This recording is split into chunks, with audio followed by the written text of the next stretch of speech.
em Atos, capítulo 22. Na semana passada, nós olhamos para Atos, capítulo 9. E a ideia é que a gente olhe para os textos de Atos que falem sobre a conversão do apóstolo Paulo. Então, em Atos, capítulo 9, a gente teve, agora no capítulo 22, e na próxima semana, Atos 26, também é um outro trecho em Atos que fala sobre a conversão do apóstolo Paulo. E aqui não deixa de ser um aquecimento, para a nossa série, que vai iniciar uma série expositiva. Nós vamos iniciar na carta do apóstolo Paulo aos Romanos. Então, já começa a ler Romanos, e depois não falte nenhum culto, porque nós vamos estar, então, estudando juntos como igreja a carta de Romanos. E certamente o Senhor há de ministrar aos nossos corações, enquanto igreja local, por meio dessa carta. Eu tenho convicção de que o Senhor, quando direciona uma igreja ali, o Senhor tem coisas valiosas para aquela igreja local, naquele período. Então, não fique de fora dessa, que o nome do Senhor seja glorificado com tudo. Então, na semana passada, nós começamos a olhar para a vida do apóstolo Paulo e, na verdade, para a sua conversão, para um episódio da sua conversão. Então, o perseguidor da igreja, ele foi alcançado pela luz do mundo, o Senhor Jesus Cristo. E ele foi transformado de uma vez por todas. A ênfase do capítulo 9, então, dá uma perspectiva histórica da conversão de Paulo. E não só disso, esta conversão, ela é detalhada, tendo como foco uma experiência sobrenatural do então perseguidor na estrada de Damasco. Ou seja, no capítulo 9, nós temos o relato da conversão de Paulo na terceira pessoa. Lucas que escreve, Lucas escreveu Atos. Ali no capítulo 9 nós vemos o relato de Lucas. Então está na terceira pessoa. É Lucas quem está nos narrando os fatos. Mas agora no capítulo 22, a ênfase, porque você vai ver, tem muitas semelhanças do texto, afinal de contas é da mesma história que está sendo contada. Mas nós vamos ver que a ênfase se dá no testemunho pessoal de Paulo sobre a sua conversão. Então Lucas coloca Paulo, então, agora falando na primeira pessoa. Então nós estamos diante do próprio apóstolo aqui no capítulo 22, compartilhando como ele era um fariseu zeloso, perseguindo inclusive os seguidores de Jesus, e como que Jesus mudou completamente a sua vida. Estar preparado em tempo e fora de tempo para dar testemunho a respeito da nossa fé, de quem é Cristo, e no modo como Ele tem agido em nossas vidas, é dever de todo cristão. Então nós vamos olhar para o capítulo 22, que tem essa ênfase no testemunho pessoal. É o próprio Paulo testemunhando a respeito do que ocorreu com a vida dele. Paulo é de fato o instrumento escolhido por Deus para anunciar as boas novas. E ele faz isso sempre de forma estratégica. Se tem uma coisa que o apóstolo Paulo não é ingênuo ou burro ou coisa do tipo. Ele age de forma estratégica e em completa dependência de Deus. O nosso Deus é um Deus estratégico. E como é que Paulo faz isso? Ele sabe o momento certo de falar, e em alguns momentos ele sabe muito bem o momento certo de inclusive fugir. O apóstolo Paulo, em alguns momentos, ele foge. Então, em linhas gerais, nós temos no capítulo 9 uma ênfase em quem Paulo se tornaria após a sua conversão, o apóstolo dos gentios. Há uma coisa meio futurística ali, ele irá sofrer, ele irá pregar para gentios, para reis, no capítulo 9.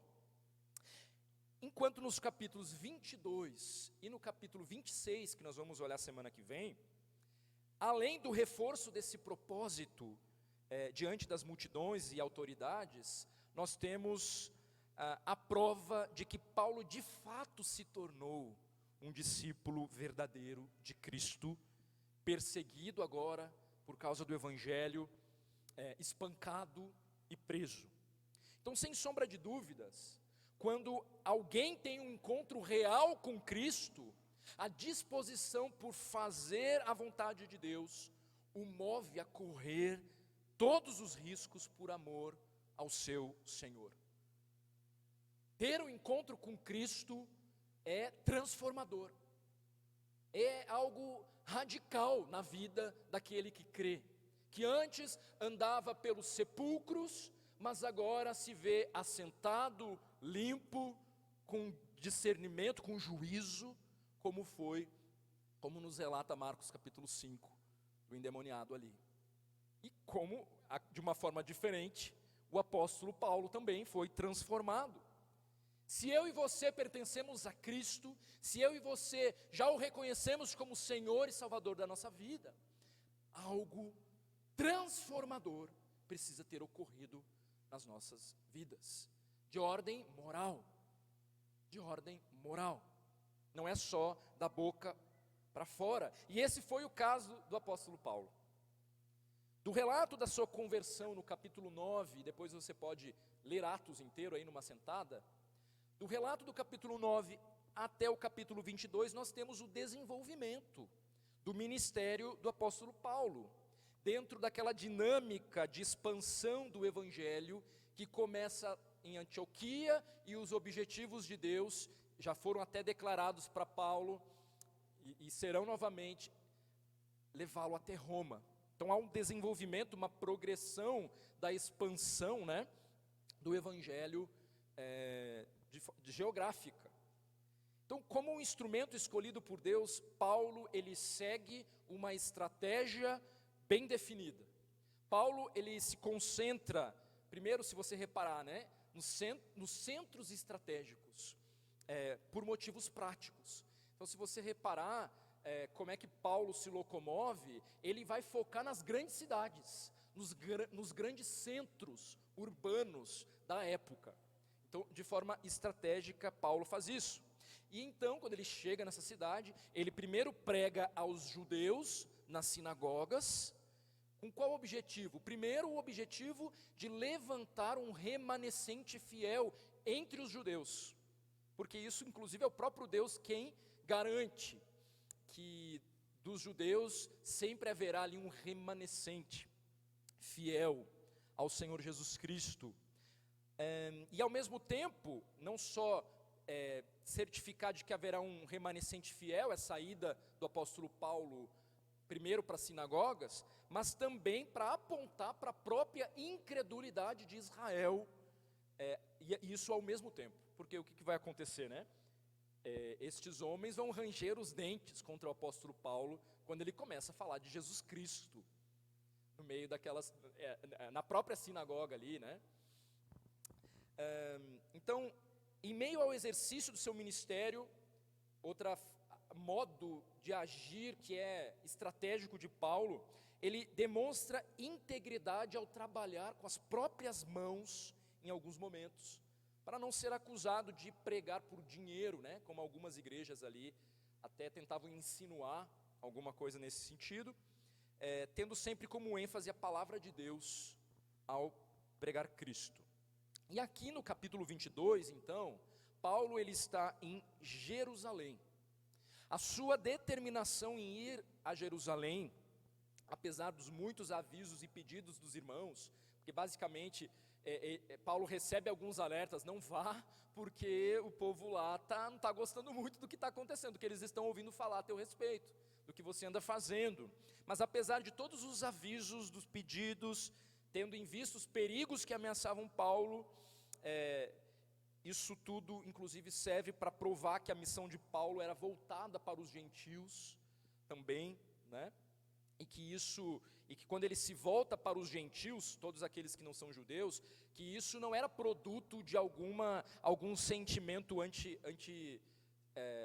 semita ali, de ódio aos judeus ou coisa do tipo, Quando Paulo se volta para os gentios, não foi porque ele teve algum ódio, pelos judeus, até porque ele era mesmo também um judeu, Então nada nesse tipo brotou no coração de Paulo aqui, mas porque Israel revela um coração duro ao rejeitar a mensagem do reino. As ameaças contra Paulo, elas estão atreladas a isso, né? Os judeus ali não estão gostando da mensagem do apóstolo Paulo, não porque Paulo está se colocando contrário a eles, mas porque o coração daqueles que deveriam ter reconhecido Cristo se revela duro, e eles rejeitam a mensagem do reino. Se você, e nós vamos ler o 22, mas se você colocar o seu olho aí em Atos 21, nós percebemos qual que era a percepção dos judeus em relação a Paulo. Atos 21, versículo 21. E foram informados a teu respeito que ensinas todos os judeus entre os gentios a apostatarem de Moisés, dizendo-lhes que não devem circuncidar os filhos, nem andar segundo os costumes da lei. Então era isso que o povo estava escutando a respeito do apóstolo Paulo, né? E quando Paulo é visto no templo, se você seguir no capítulo 21, quando Paulo é visto no templo, os judeus que estavam vindo da Ásia, quando eles enxergam Paulo ali no templo, eles vão alvoroçar todo o povo e vão agarrar Paulo, basicamente gritando e pedindo aos israelitas socorro, porque este é o homem que por toda parte ensina todos a serem contra o povo, contra a lei e contra este lugar. E aí eles colocam ali algo que eles acabam se equivocando, e eles vão afirmar que Paulo introduziu até gregos no templo e profanou este recinto sagrado, né? É uma calúnia contra Paulo, né? Mas eles, para alvoroçar a multidão, eles mentem a respeito disso, e aí então agarram o apóstolo Paulo e simplesmente espancam Paulo. Paulo, ele é espancado. Então nesse contexto imediato que está antecedendo o capítulo 22, que é quando Paulo começa a falar, a dar o seu testemunho pessoal, nesse contexto imediato, Paulo foi agarrado pela multidão, que passa a espancá-lo, só parando quando o comandante e os soldados chegaram. Então o comandante, ele recolhe Paulo, enquanto ele está recolhendo, a multidão está gritando, mata! Então Paulo, ele fala ao comandante, então nesse momento, em grego, solicitando que ele fosse permitido falar ao povo. E aí o comandante, nesse momento, ele fica confuso, quando Paulo fala em grego, porque ele pensava que Paulo era um egípcio, um tal egípcio, que havia conduzido ao deserto 4.000 homens, lá em um outro episódio. Então o comandante, quando está pegando Paulo, ele não está sabendo quem é Paulo, ele está confundindo ele com um egípcio. Isso está no finalzinho aí do capítulo 21, ali a partir do versículo 37, por aí. Então, nesse momento, Paulo, ele esclarece a sua verdadeira identidade, tendo obtido então a permissão para falar. Ele falou, não, eu não sou esse cara, né? E ele está falando em grego com o comandante. E aí o comandante permite que Paulo fale. E Paulo então faz um gesto com as mãos, não sei como é que foi, mas eu imagino que foi assim, tipo, acalme. Não deve ter sido, eu acredito que foi apaziguando aí a multidão. E a multidão então faz silêncio, e agora Paulo começa a falar em hebraico. Esse é um pouco do contexto em que nós podemos situar o capítulo 22. Paulo, ele passa a falar para o povo de Jerusalém, como havia sido predito, que ele iria falar mesmo. E o ministério do apóstolo Paulo em Jerusalém deixa claro então que o apóstolo, ele não deu motivo algum de acusação por parte dos judeus ou dos romanos, a não ser o de ter proclamado a ressurreição de Jesus Cristo. Era apenas por isso a razão pela qual o povo está agarrando Paulo e, claro, criando confusão, outros argumentos para tentar pegar, mas por este motivo verdadeiro aqui. Paulo é o instrumento escolhido de Deus para anunciar o verdadeiro evangelho, e ele faz isso de forma estratégica. Então a mensagem central, a ideia central da nossa mensagem é que a missão que nós recebemos de Cristo deve ser realizada com estratégia e com coragem. E de que forma é possível perceber, além dessas que eu já falei aqui para vocês, De que forma é possível perceber a estratégia de Paulo no que se refere ao cumprimento da sua missão de proclamar o Evangelho? O primeiro ponto aqui dessa mensagem está ali contido nos primeiros 5 versículos do capítulo 22. Paulo ele irá recordar a sua antiga lealdade a Israel e ao judaísmo. No capítulo 22, então, versos 1 a 5, nós lemos assim: Irmãos e pais, ouvi agora a minha defesa perante vós. Está todo mundo em silêncio e ele começa o seu discurso falando em hebraico. Quando ouviram que lhes falava em língua hebraica, guardaram ainda maior silêncio. E continuou: Eu sou judeu, nasci em Tarso da Cilícia, mas criei-me nesta cidade, e aqui fui instruído aos pés de Gamaliel, segundo a exatidão da lei de nossos antepassados, sendo zeloso para com Deus, assim como todos vós sois no dia de hoje. Persegui este caminho até a morte, prendendo e metendo em cárceres homens e mulheres, de que são testemunhas o sumo sacerdote e todos os anciãos. Destes recebi cartas para os irmãos, e ia para Damasco, no propósito de trazer manietados para Jerusalém os que também ali estivessem, para serem punidos. Então tudo o que temos e somos deve estar a serviço da missão que nós recebemos em Cristo Jesus. Saber que missão é essa é fundamental, é de suma importância. Só assim nós saberemos como agir e como estar preparado. E Paulo ele foi o instrumento de Deus para ser o precursor da mensagem do Evangelho para os gentios. E cada um de nós, em Cristo, nós recebemos a missão de proclamar o Evangelho a toda criatura. E nós devemos fazer isso com sabedoria e com estratégia. Perceba nesses versículos que nós acabamos de ler, que Paulo, primeiro ele falou antes em grego com o comandante, e assim ele recebe a atenção devida. Mesmo preso, então ele recebe a permissão para falar à multidão que está alvoroçada, que estava espancando ele há poucos minutos. E agora, diante de uma multidão atenta, em silêncio, Paulo fala em língua hebraica. E aí isso cativou eles ainda mais, a atenção daquele povo ali. Isso faz com que o povo faça um maior silêncio para ouvir o que Paulo tinha para dizer. Isso é um passo que eu consigo evidenciar como estratégico de Paulo aqui na relação com seus ouvintes. O segundo passo estratégico de Paulo foi apontar para os elos de ligação que havia entre ele mesmo e aquele povo e os seus ouvintes. E isso é importante quando eu e você temos que proclamar o Evangelho. Estar atento a estes elos de ligação com quem nós estamos falando. No capítulo 22, Paulo começa a falar irmãos e pais. O termo irmãos aqui expressa o amor que Paulo tinha por seus compatriotas, os judeus. Pais, muito provavelmente apontando aí para a presença de alguns dos homens mais antigos e proeminentes ali da igreja de Jerusalém, talvez até membros do Sinédrio, a liderança.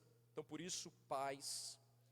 E uma vez que Paulo ele é suspeito de ensinar os judeus a apostatarem de Moisés, como nós vemos no 21, ensinando a eles a não andarem segundo os costumes da lei. Uma vez que há essa suspeita, que Paulo meio que está sendo acusado disso, Paulo ele inicia o seu discurso em hebraico, e depois ele se detém na sua educação judaica, no seu zelo inicial pela lei. Olha como ele diz: criei-me nesta cidade, e aqui fui instruído aos pés de Gamaliel, segundo a exatidão da lei de nossos antepassados, sendo zeloso para com Deus, assim como todos vós o sois no dia de hoje.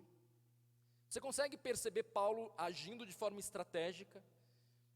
Diante das suspeitas, ele está certificando justamente que ele confia na lei, que ele estudou a lei. Então, discernir os pontos de contato que possivelmente nós podemos ter com os nossos alvos evangelísticos é muito importante. Seja por semelhanças na nossa história, ou por pontos de afinidades, saber interagir, buscando esses pontos de contatos iniciais, são muito importantes para que nos seja dada a atenção. É claro que não são os nossos pontos de contato que nós vamos ter com o nosso ouvinte que irão convencer alguém a respeito da verdade do Evangelho. É claro que não. Mas você se mostrar como alguém que é capaz de entender a visão da pessoa, auxilia no processo de comunicação. E Paulo, ele faz isso, ele inicia o seu discurso de defesa com uma estratégia de aproximação. Ele fala em hebraico, a língua amada do povo. Ele faz uma ligação entre a instrução que recebeu com a exatidão da lei, e ele afirma: eu também fui zeloso para com Deus, da mesma forma que vocês. Eu consigo entender o porquê vocês estão me espancando agora, porque eu também já fiz o mesmo. Em outras palavras, eu também já fiz o mesmo. Então, eu entendo porque vocês estão cheios de indignação. Eu já estive nesse lugar. Versículo 2: persegui este caminho até a morte, prendendo e metendo em cárceres homens e mulheres, tanto que recebi cartas para ir até Damasco e trazer esses homens presos para serem punidos aqui em Jerusalém. Então eu compreendo a fúria de vocês, eu sei o que está se passando aí no coração de vocês, eu mesmo fiz a mesma coisa. Ser estratégico na hora de evangelizar requer de nós certa sabedoria para fazer estes links de acordo com a pessoa que está te ouvindo, de acordo com quem nós estamos falando. Às vezes será possível fazer esses contatos profundos, que chama realmente a atenção da pessoa. Outras vezes nem tanto. Mas quando se pensa em evangelismo, em uma conversa intencional, com o objetivo de proclamar o Evangelho, e as nossas conversas, elas deveriam ter sempre esse objetivo, apontar para Cristo, conduzir para Cristo, de um jeito ou de outro, criar pontes para que se conduza a conversa para assuntos espirituais, é muito importante. Na semana passada, quando nós estávamos lá no hospital, na cirurgia da Thaís, uma cirurgia para endometriose, né? Resolver essas questões de endometriose, para quem não estava sabendo direitinho, é isso, mas está tudo bem. Mas Deus nos presenteou com uma enfermeira muito solícita. Ela nos deu uma atenção assim fora do comum. Eu podia entrar até em áreas que ninguém entrava, eu estava lá já com a Thaís, ajudando ali. E no dia seguinte ela fez questão de ir ao quarto, para ver como é que a Thaís estava, conseguiu um almoço para mim. E lá nós começamos a conversar, ela falou um pouco da vida dela, que ela estava lutando já na remissão, acho que fala, né, contra um câncer há algum tempo. Nós ouvimos, e ali estava a deixa. A gente não tinha nenhum ponto de contato no sentido, eu nunca tive um câncer, graças a Deus, espero não ter, nem Thaís, mas ali estava uma deixa, ela estava cuidando do corpo dela, ela levantou a bola para a gente fazer uma pergunta. Que bom que você tem tido êxito na luta contra o câncer, cuidar do corpo é algo muito importante, mas e a sua alma? É um momento que alguém abre a porta, entra, atrapalhou tudo, aquela coisa, sabe, que você vai vendo assim que existem questões de ordem espiritual mesmo para impedir que a gente proclame o Evangelho, né? Tentando atrapalhar ali. Como você tem cuidado da sua alma? E nessa hora a gente foi interrompido, mas depois a gente conseguiu retornar à conversa. Então, claro, foi apenas um pequeno passo, mas às vezes o ponto de contato não é muito um ponto de contato, né? É mais uma deixa que a pessoa nos dá, que nos permite introduzir os assuntos espirituais, e assim nós ganhamos a oportunidade de proclamar o Evangelho. Então eu estou apontando, né, para esse modo de agir do apóstolo Paulo no momento de grande tensão, para retirar um princípio para as nossas vidas. Nós também temos uma missão, à semelhança do apóstolo Paulo, de proclamar o Evangelho, e como este homem atuou, a maneira como ele faz a sua defesa nos permite tirar estes princípios. Nós também, para cumprir a nossa missão, precisamos estar atentos e sensíveis às oportunidades que o Senhor nos dá no nosso dia a dia, às deixas que Ele dá.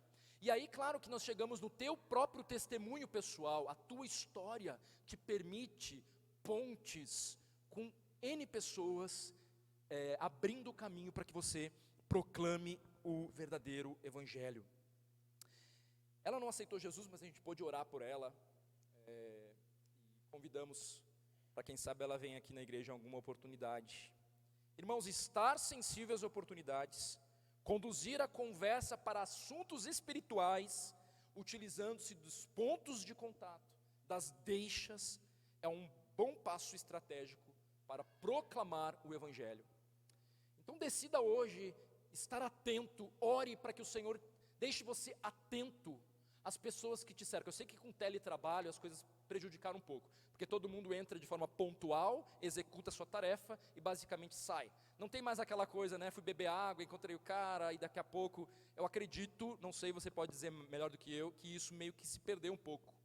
As oportunidades de evangelismo nesse teletrabalho talvez diminuíram. Eu não sei, depois você pode me contar se diminuíram ou não. Mas de um jeito ou de outro, talvez agora tenha uma barreira um pouco maior para você ter a deixa para proclamar o Evangelho. O segundo passo estratégico dado por Paulo nesse episódio, no que se refere ao cumprimento da sua missão de proclamar o Evangelho, está dos versos 6 a 16. Paulo, ele vai recapitular a sua experiência de conversão perante o povo para fazê-los entender a sua missão. Então, Paulo, ele dá o testemunho da sua conversão aqui dos versículos 6 ao versículo 16.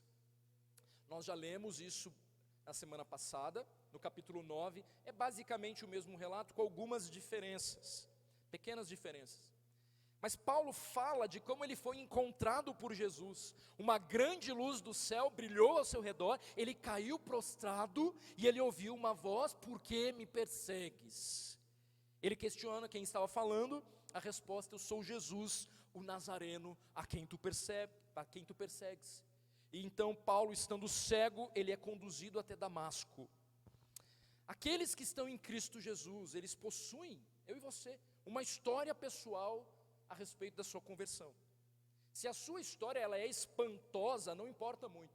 Se ela é igual a de Paulo, um religioso, conhecedor de muitas coisas, ou se é igual ao do endemoniado de Marcos 5, uma vida terrível, tenebrosa, não importa muito. O fato é que todos nós temos um testemunho, onde fomos encontrados por Cristo, e isso pode ser um instrumento para impactar vidas, não é?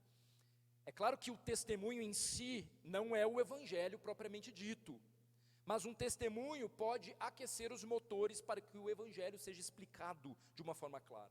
O testemunho pode ser um instrumento estratégico. As pessoas gostam de ouvir histórias, e ninguém mais capacitado do que você mesmo para falar a respeito de quem você era antes de Cristo, como que Ele te alcançou e quem você é agora em Cristo. É o que o apóstolo Paulo faz dos versículos 6 ao 16 de uma forma muito simples. Quem eu era, o que ocorreu, um momento específico no tempo e espaço, e quem eu sou. E vocês podem olhar para mim e ver com os próprios olhos quem eu sou agora em Cristo. Então esse testemunho, que não é o Evangelho, aponta para o poder do Evangelho. Então nós não podemos confundir as coisas. Não vai bastar você só contar a tua história. Tua história por si só não salva ninguém, não resolve o problema de ninguém. Você deve utilizar-se do seu testemunho para apontar para o verdadeiro Evangelho. Nota mais uma vez que no seu testemunho, Paulo, mais uma vez, ele busca fazer um link com seus ouvintes, no versículo 12. No versículo 12, ele não cita apenas o nome do homem que Deus utilizou na sua vida ali naquele momento, Ananias, mas ele diz: Ananias, piedoso conforme a lei, tendo um bom testemunho de todos os judeus que ali moravam, veio procurar-me, e pondo-se junto a mim, disse: Saulo, irmão. Mais uma vez, como ele sabe que está sendo acusado de contra Moisés, ele faz questão de falar que o homem que ajudou ele era um homem zeloso da lei.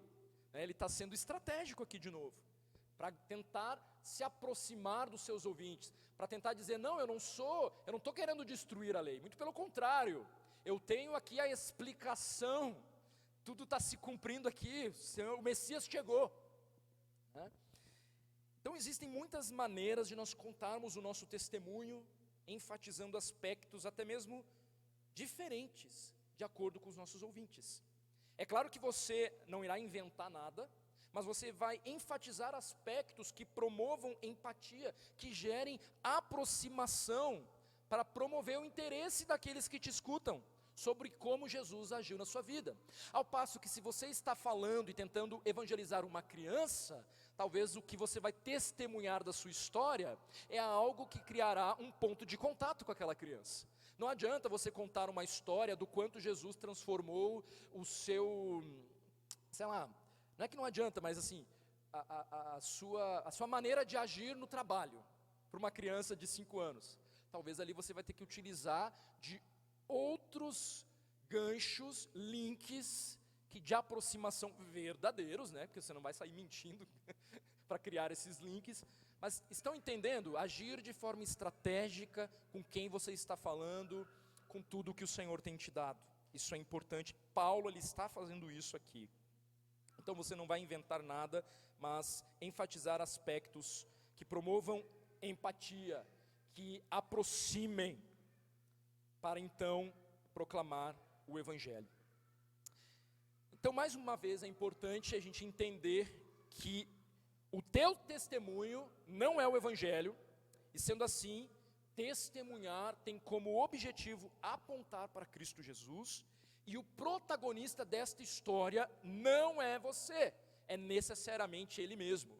Então, na hora de você contar o seu testemunho, Cristo precisa estar no centro dessa história, e não você. É um testemunho que serve de gancho. Muitas vezes a gente vê isso invertido, né? Onde nós nos colocamos como protagonista dessa história. Então é possível propor uma espécie de roteiro para o evangelismo, partindo do seu testemunho pessoal. Primeiro, que você pode preparar esse testemunho com antecedência. E aí eu digo literalmente, você pegar e escrever o seu testemunho numa página, começo, meio e fim, contando a respeito de quem você era antes de Cristo, como você foi alcançado e quem você é agora de Cristo, qual a razão da sua esperança, de preferência colocando versículos bíblicos em cada um desses parágrafos. E você preparar com antecedência. Quando você literalmente escreve isso, eu garanto para você, claro que você não vai ler literalmente, mas eu garanto para você que Deus, quando der a oportunidade para você usar o seu testemunho para proclamar o Evangelho, você vai lembrar daquele preparo que você teve. E de forma sucinta, você estará capacitado para proclamar o Evangelho por meio do teu testemunho. Prepare com antecedência. Fale sobre a sua vida antes de conhecer a Cristo, mas lembrando que o objetivo não é enaltecer o pecado. Tem alguns testemunhos que viram testemunhos, né, onde a ênfase pelo que você fazia antes de Cristo é tão grande que parece que você está com saudade até de como você vivia do negócio, né? Mas é claro, você precisa dizer de onde o Senhor te tirou. Se não fosse Cristo, onde você estaria? Então, enaltecendo Cristo. Fale sobre o seu encontro com Jesus. Como que foi esse momento que você compreendeu? E aí algumas pessoas que nasceram na igreja têm uma espécie de crise, né? Porque não tem uma grande história, né, de drogas, de perdição, aquela coisa toda. Não, eu estou aqui, pastor, mas em que momento você compreendeu o Evangelho e de que forma isso foi transformador para você? Porque você não precisa ter uma vida a lá endemoniado para ter um testemunho consistente do poder de Deus agindo na sua vida. E Deus, é claro, com a sua história, vai usar você para criar links com outros. Olha quantos pequenos nossos estão assentados aqui, sendo criados dentro da igreja. E aí você que foi criado na igreja, acha mesmo que o teu testemunho não tem valor? É claro que ele tem, porque tem uma renca de gente que também cresceu e está crescendo nas mesmas condições. Você tem pontes de ligação. Embora o seu testemunho também seja eficaz para qualquer pessoa desse mundo, que o Senhor usa o que Ele fez nas nossas vidas para o propósito de glorificar o seu nome. Fale sobre a sua decisão por Cristo e por fim fale sobre a sua nova vida com Jesus Cristo. É o que Paulo fez aqui, para os seus ouvintes atentos. Então a ideia é que através da sua história, você possa de forma estratégica apontar para o Evangelho. Então, ao falar sobre a sua vida antes de Cristo, por exemplo, você pode apontar para a verdade revelada em Romanos, de que todos pecaram, de que o salário do pecado é a morte, apontar para as más notícias. Ao falar sobre o seu encontro com Jesus, você pode apontar para João 3,16, que fala sobre a verdade de que Deus amou o mundo de tal maneira que enviou seu único filho, para que todo aquele que nele crê não pereça, mas tenha a vida eterna. Enfim, o teu testemunho pode servir de introdução para a exposição do Evangelho. A pergunta que você precisa saber responder para você mesmo nessa noite talvez seja: você sabe o que é o Evangelho? Porque se você não sabe o que é o Evangelho, como é que você vai explicar isso para alguém? Então você precisa saber revisitar as bases da sua fé, para saber da razão da sua fé.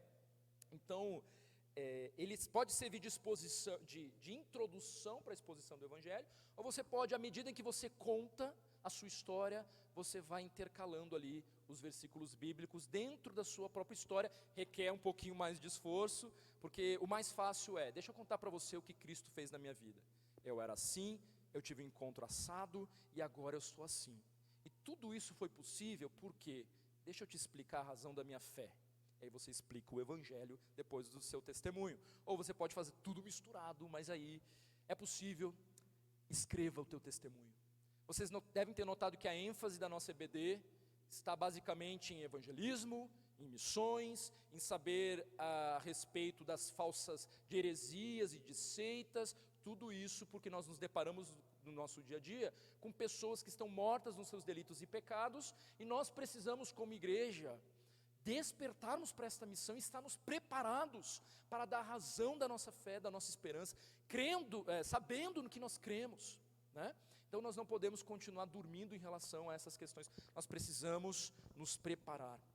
O apóstolo Pedro, ele já bem nos alertou: esteja sempre pronto, preparado para responder a todo aquele que vos pedir razão da esperança que há em vós, fazendo todavia com mansidão e temor, com boa consciência, de modo que naquilo em que falam contra vós outros, fiquem envergonhados os que difamam o vosso bom procedimento em Cristo.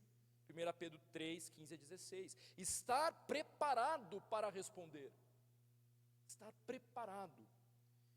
Em suma, é necessário então ter a capacidade de explicar, de falar a respeito da fé que você professa. Ter a capacidade de falar sobre como o Evangelho impactou a tua própria vida. E ao mesmo tempo, os teus ouvintes, eles devem perceber no teu procedimento que você é uma pessoa coerente com a fé que você professa, é claro, porque senão a barreira já está ali estabelecida. Então Paulo, ele dá testemunho da sua conversão. Ele afirma que ele foi escolhido para conhecer a verdade, ele foi escolhido para ver o justo e ouvir a sua voz, no versículo 14. E no verso 16, Paulo afirma que ele foi batizado, tendo tido os seus pecados perdoados. Ele conta o que aconteceu com ele, mas ele deixa claro que Cristo Jesus foi o ponto central da grande transformação que ele sofreu. E nós devemos fazer o mesmo. Então Paulo, ele revela uma postura estratégica. Primeiro, quando ele recorda a sua lealdade a Israel e ao judaísmo, buscando fazer links, até falando em hebraico, buscando fazer contatos com seus ouvintes. Depois, recapitulando a sua experiência de conversão perante o povo, para fazê-los entender a missão dele junto aos gentios, de proclamar o Evangelho. Ele dá o seu testemunho pessoal. E por fim, Paulo, ele recorda a determinação do Senhor de enviá-lo aos gentios, apesar do seu desejo de ministrar ali em Israel, dos versos 17 a 21. Então, recapitulando, Paulo, após ter sido espancado pela multidão por estar em Jerusalém no templo, ele recorre ao fato de ser judeu, e ele pede autorização para apresentar a sua defesa.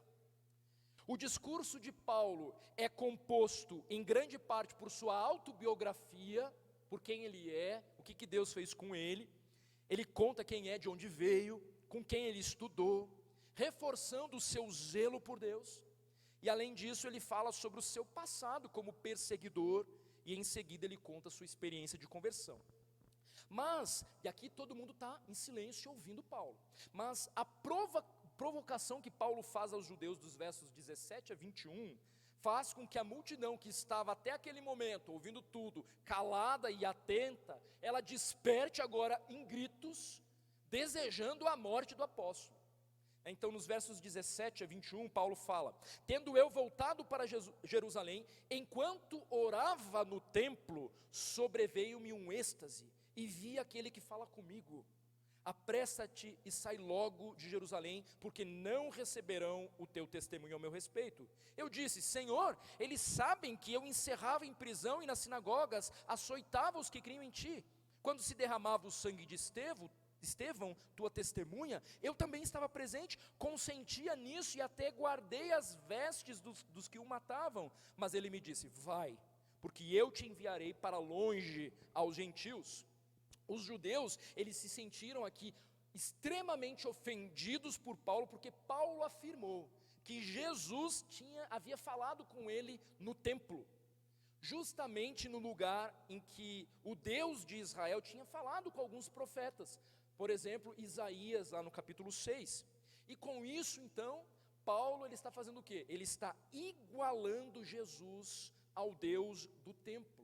E de alguma maneira ele também está se igualando até mesmo ao profeta Isaías. E olha que curioso, porque Isaías a mensagem de Isaías é para um povo que não queria ouvir. Então há esses paralelos que a gente poderia fazer aqui, porque igualmente este povo não quer ouvir. A multidão ficou calada enquanto Paulo contava o que havia ocorrido.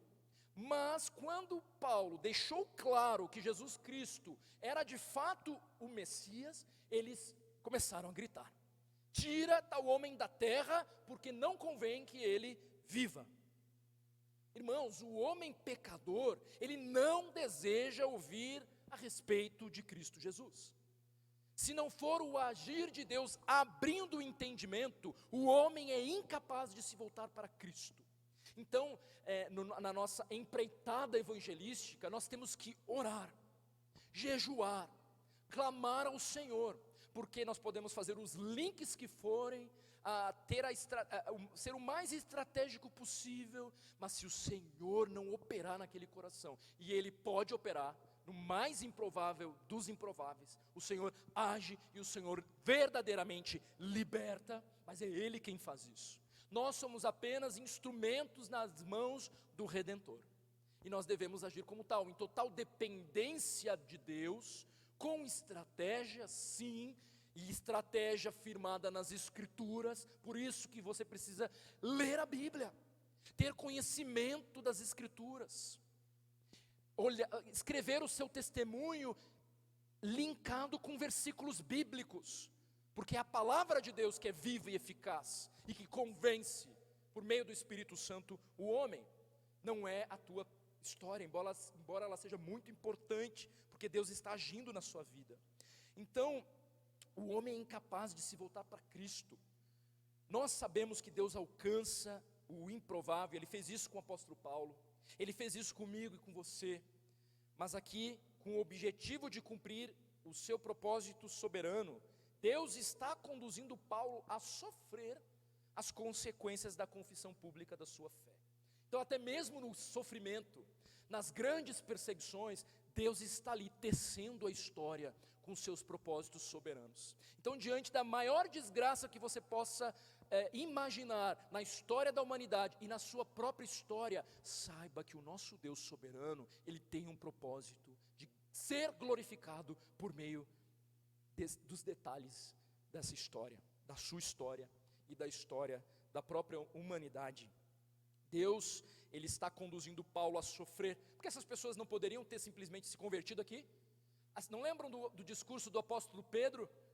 Quando Pedro prega, quantas pessoas se convertem? Será que não poderia ter sido assim aqui? Mas no entanto eles estão gritando: mata este homem! E Deus está cumprindo o seu propósito no meio disso. Paulo, ele é preso, ele é sentenciado agora pelo comandante a açoites, para que ele fale sobre o porquê do povo odiar tanto ele. Quando então, mais uma vez de forma estratégica, Paulo ele apela para a sua cidadania romana.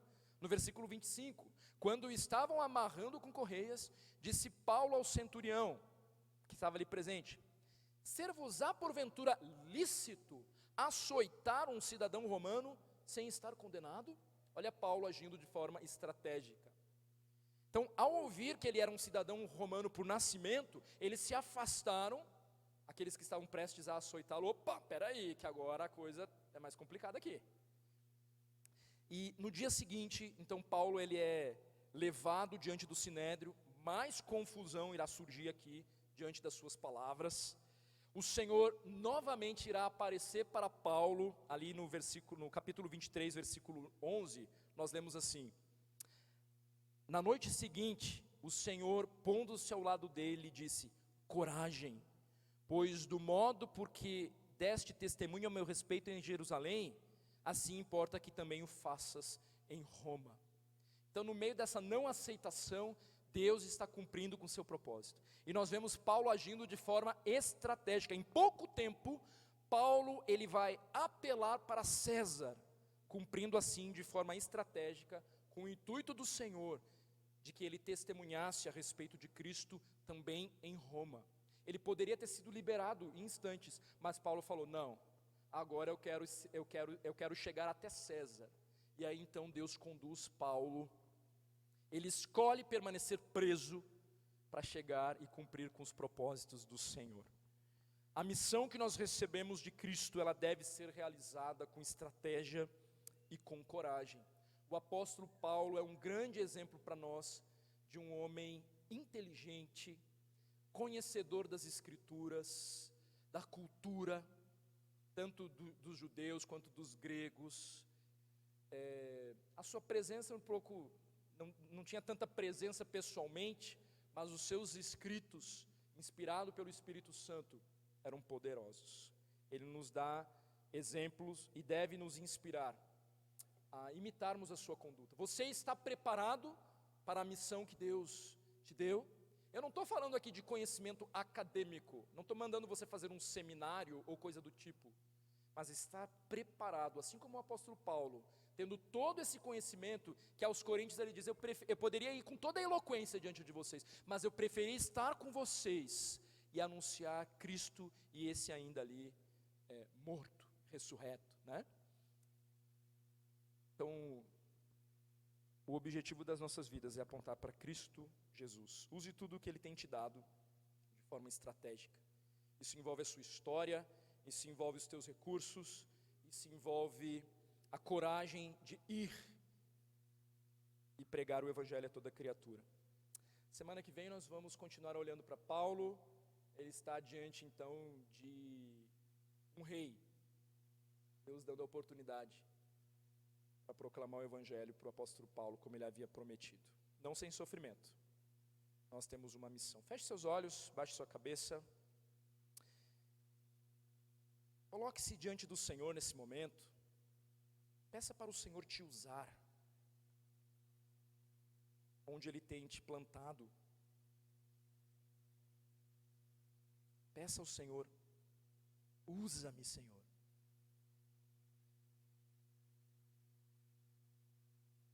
Peça para o Senhor te instruir, te capacitar. O Espírito Santo de Deus habita em você e Ele te capacita para a boa obra. Se disponha, diga: eis-me aqui.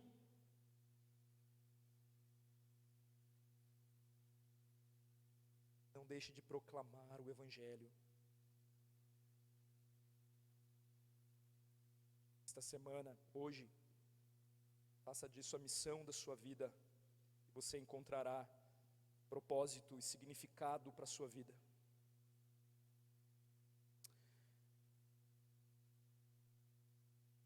Bondoso Deus, nós só podemos agradecer por Tua fidelidade, pelo Teu cuidado, pelo testemunho do apóstolo Paulo, que por Tua graça e misericórdia foi alcançado de forma tão grandiosa, fazendo deste homem que era perseguidor, fazendo dele um apóstolo legítimo, que inspirado pelo Teu Espírito Santo escreveu a Tua própria palavra, Senhor. Que maravilha! O Senhor usou Paulo e o testemunho dele, a obra na vida dele alcançou a todos nós. Nós só podemos Te agradecer pela vida deste homem. pecador, miserável, mas transformado e redimido. E nós, da mesma maneira, queremos te servir, Senhor. Queremos proclamar o teu evangelho. Renova em nós a alegria da tua salvação, o entendimento, poder do Senhor, do evangelho, e que assim possamos nos levantar daqui nessa noite com a disposição do coração de dar razão da nossa fé para aqueles que têm cruzado o nosso caminho. Talvez cada um de nós aqui sejamos a resposta de oração de outros irmãos nossos que moram longe, que têm parentes nessa cidade. Ó Deus, que nós possamos ser resposta de oração na vida desses que estão perdidos hoje. E clamamos para que o Senhor levante teus filhos, tuas filhas, fiéis à tua palavra, onde os nossos parentes, amigos que moram longe estão, para que eles testemunhem, que eles possam te obedecer. Que nós possamos também ser obedientes, proclamando o teu evangelho. Perdoa, Senhor, os nossos pecados, as nossas omissões, as nossas fraquezas. Nós nos achegamos ao Senhor, nós nos apegamos ao Senhor, nós declaramos que fomos libertos pelo teu sangue, Jesus, naquela cruz, e nós queremos, assim como aquele endemoniado, ansiando em te seguir, nós queremos ser obedientes e estar no lugar onde o Senhor nos colocou, para dar razão da nossa fé, falando daquilo que o Senhor fez nas nossas vidas, onde o Senhor nos tem plantado. Aquele homem voltou para a família, e nós precisamos nos voltar para quem? Como crerão, se não pregarmos? Ó Deus, nos constranja de tal maneira, que nós não consigamos nos calar. Por favor, Senhor, nos desperte para isso. Desperta a tua igreja para o evangelismo, para a proclamação do teu evangelho. Por favor, Senhor, repreenda Satanás com suas mentiras incapacitadoras sobre as nossas vidas, porque o Senhor é quem nos capacita. Sê com a tua igreja, fortifica cada um de nós, fortifica os teus filhos nesta noite, com a alegria da tua salvação e com esse senso de missão estratégica que precisamos ter para ganhar Taguatinga para Cristo, para ganhar Brasília, o nosso país. Tem misericórdia da nossa nação, perdoa os pecados da nossa nação, converta, Senhor, o coração dos que nos governam, salva o improvável, Senhor, tem misericórdia, levanta aqueles que o Senhor deseja, para que eles escutem do teu evangelho, e possam ser quebrantados, confrontados, transformados. Só o Senhor pode, e nós clamamos por todos os líderes do nosso país, por conversão, por um encontro real com o Senhor, que o Senhor repreenda Satanás, mas que possamos começar ali com os nossos vizinhos, com os nossos familiares, com os nossos colegas de trabalho, de academia. Senhor, nos dá coragem para proclamar o teu evangelho, para não nos calarmos. Senhor, por favor, sabemos que é o Senhor quem convence, mas nós queremos ser achados por Ti em fidelidade, ter as mãos cheias para Te apresentar, Senhor, de pessoas pelas quais proclamamos o Evangelho.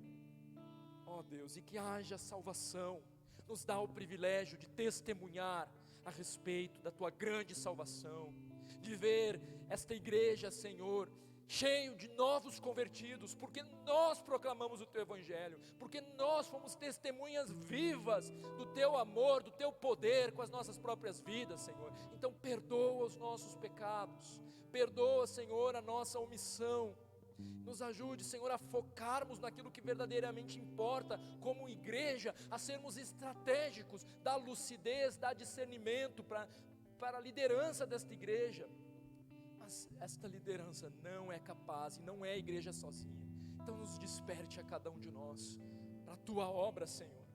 Sem ti nós nada podemos fazer. Eu clamo, Senhor, a começar em mim, quebranta os corações, nos levante, Deus, como sal e luz, que esta igreja seja conhecida aqui em Taguatinga como uma igreja que proclama o verdadeiro evangelho, onde há transformação e novidade de vida.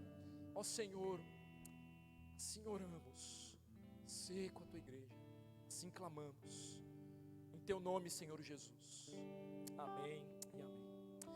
Que a graça do Senhor Jesus, o amor de Deus, o Pai, e as consolações do Santo Espírito esteja sobre a igreja do Senhor Jesus Cristo, que se reúne hoje aqui nesta noite, mas não só aqui ao derredor desse mundo, não só agora, mas por toda a eternidade.